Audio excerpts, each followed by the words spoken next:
Habari za mchana wapenzi wasikilizaji na watazamaji wa kipindi chako cha mahojiano leo katika Haswa TV. Uko nani mtangazaji wako Asma Idabara Makubi. Sitakuwa peke yangu, nitakuwa na mwenzangu mtangazaji mwenzangu Nashfat Shabani Swando. Na tutakuwa peke yetu katika mahojiano haya, tutakuwa na mtaaluma katika shule ya sekondari Kilongwe.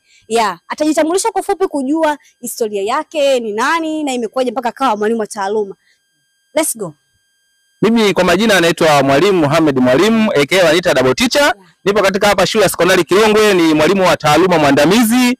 Na kwa kifupi mimi nimesoma hapa shule hii ya Kilongwe sekondari, na nilivyokuwa shule hii nilikuwa ni kiongozi wa taaluma. Hivyo baada ya kuajiriwa na serikali ya Jamhuri ya Muungano wa Tanzania na rais wetu mpendwa kabisa Dr. Samia Suluhu Hassan, nilipata kuwa mwalimu wa taaluma mwandamizi.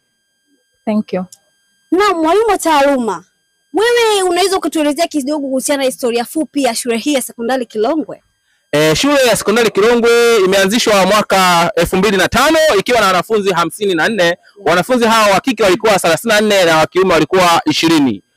Kukiwa na walimu 5 na kukiwa na majengo 7. Ikiwa kama wewe ni mwalimu wa taaluma katika shule ya sekondari Kilongwe, je, kuna mafanikio gani yaliyopatikana hapa shuleni kuanzia mwanzo wa hii inapoanza hii shule mpaka sasa? Kuna mafanikio gani ya kitaaluma ambayo inaendelea?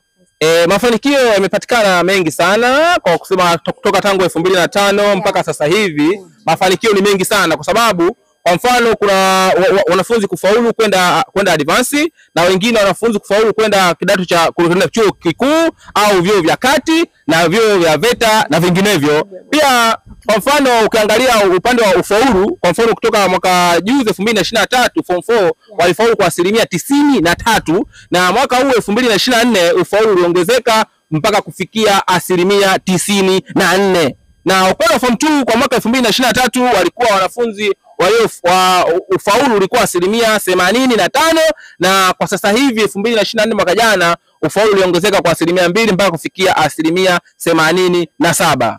Safi sana. Vizuri sana mwalimu. Unaonekana kwamba unafanya juhudi kubwa. Sasa mwalimu, samani pia niomba nikuulize swali. Ndiyo. Kama wewe mwalimu wa taaluma, una ushirikiano gani na walimu wenzio katika vitengo mbalimbali katika masuala mazima ya taaluma ya wanafunzi katika shule ya sekondari Kilongwe?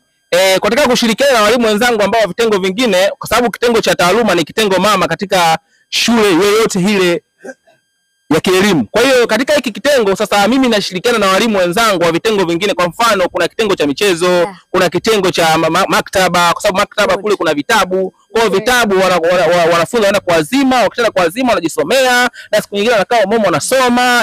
Na katika kuna vitengo vingine pia kuna kitengo cha michezo. Kwa michezo mbalimbali, kwa sababu sio kila siku